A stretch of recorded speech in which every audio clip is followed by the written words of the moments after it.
Keep the conversation going right now on our Twitter page at Fox 10 Phoenix, and we'll continue. News naps. Naps. Glorious naps. Oh. They're not just for kids anymore. I think we have covered this subject a number of times. Why did we fight naps when we were 4 years old and our mom made us take one and we hated it? Because nowadays I would pray to the good God above for a nap. I haven't had one in a long time. But there's this new study out, and this actually makes a lot of sense. It's encouraging more adults to take a sleep. So these researchers looked at a group of healthy men between the ages of 25 and 32. They restricted the volunteers to sleep to only 2 hours a night. So the next day, participants had 2.5 times the level of norepinephrine. It's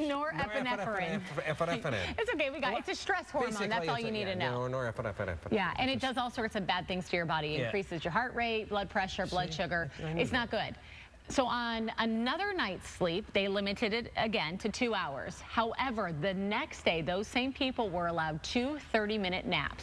After napping, the men's hormone and protein levels were normal. So it's interesting, right? So 30-minute, now here, 2 30-minute we're talking about 2 30-minute naps. Now, we've done a bunch of stories on napping in the past, and I remember one story say you should be more than 15 minutes. Yeah, remember that short one? naps. Short naps, yeah. But you know that when you take a really long nap, you wake up feeling really crazy, icky, yeah.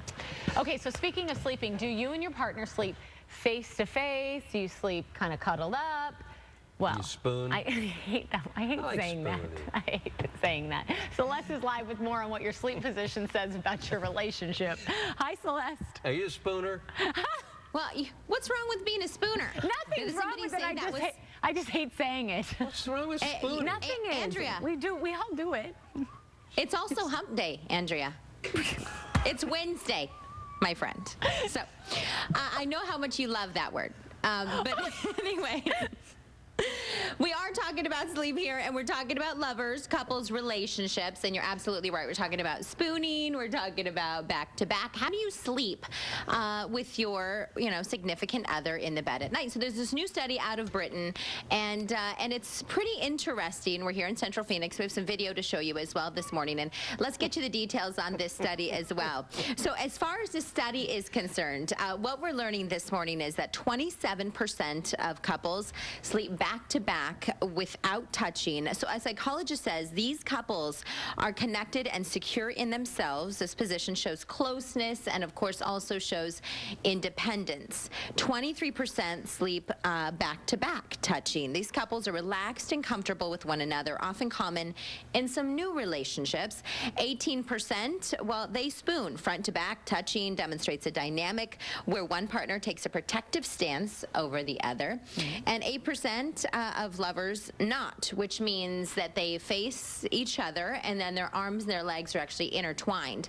And so that's kind of, those are kind of that's the 411 on this study out of Britain and how lovers actually sleep, guys. Okay. Okay, Celeste, thank you very much. So many different ways. Yes, thanks for pointing out what day it is and spoon. All right. We'll see you later. That's what we're here for. We're here to inform people. Yes, exactly. Inform is right. Bye. All right. Corey's out and about. It's Back to School Wednesday. Hey, Corey. Maybe. He's coming up. Coming down this way. Show us all.